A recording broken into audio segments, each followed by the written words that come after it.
आपल्यासोबत आहेत महायुतीच्या उमेदवार राजेशताई पाटील. ताई, आज प्रचाराचा मुखप्रचार आज संध्याकाळपासून चालू होत आहे, शेवटचा दिवस आहे, काय सांगा? आनंद आहे की मतदारसंघातल्या सगळेच्या सगळे तालुके कव्हर करता आले, सगळ्या सर्कलला जाता आलं आणि सगळ्या कार्यकर्त्यांच्या गाठीपेटी घेता आल्या. बऱ्यापैकी अनेक गावांपर्यंत पोहोचता आलेलं नाही आहे याची खंत मनाशी राहील, परंतु जनतेने आशीर्वाद दिल्यावरती येणाऱ्या 5 वर्षात काम करताना या प्रत्येक गावापर्यंत पोहोचून त्यांच्या समस्या सोडून त्यांच्यासाठी काम करण्याचा मी या ठिकाणी निर्धार केलेला आहे. आपल्यावरती सातत्याने बाहेरचा उमेदवार आहेत असं विरोधकाकडून बोलल्या जात आहे. नेमकं त्यांच्या याला तुम्ही कशा पद्धतीनं आव्हानाला तुम्ही तोंड देता? आता तो विषय संपलेला आहे, शेवटच्या टप्प्यात आहे. त्याच्यामुळे विरोधकांकडे कुठलाच मुद्दा नसल्यामुळे त्यांनी खरं म्हणजे क्षमतेवर, ही लोकसभेची निवडणूक आहे, त्यांनी क्षमतेवरती प्रश्नचिन्ह निर्माण करायला पाहिजे होते.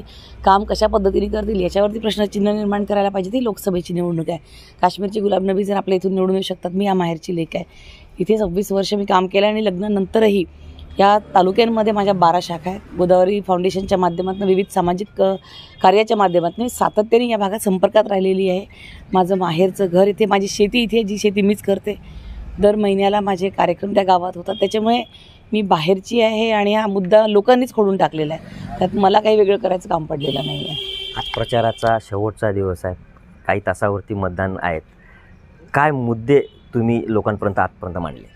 निश्चित मी इथली माहेरवाशी नसल्यामुळे माहेरचा मुलींना विशेषतः जास्त जिव्हाळा असतो. त्याच्यामुळे जिव्हाळ्याने मी या भागातले प्रश्न सोडवेल. आपल्या या मतदारसंघाला लागलेला मागासलेपणाचा शिक्का मोडून टाकणं, कारण त्या शेवटी माहेरला कुठलाही कलंक लागलेला आवडत नाही मुलींच्या जातीला. त्याच्यामुळे निश्चित ह्या मागासलेपणाचा शिक्का मोडून टाकण्यासाठी या ठिकाणी औद्योगिक क्षेत्रात काम करणे, शेतकऱ्यांचा हा आत्महत्याग्रस्त जिल्हा म्हणून जी ओळख आहे ती पुसून टाकण्यासाठी शेतकऱ्यांसाठी काम करणे, सिंचनावरती काम करणे, हे प्रामुख्याने माझ्यासाठी काम करणारे, हे प्रश्न सोडवण्यासाठी मी काम करेल. हे मुद्दे मी जनतेपर्यंत पोहोचवलेले आहेत. आज मुख्यमंत्री पुन्हा आपल्या प्रचारासाठी वाशिममध्ये येत आहे, आनंदाची गोष्ट आहे. लेकीसाठी सगळ्यांनीच झटलेले आहेत. त्यात सर्वसामान्य कार्यकर्त्यांपासून ते मुख्यमंत्र्यांपर्यंत प्रत्येकजण माझ्यासाठी येतो आहे.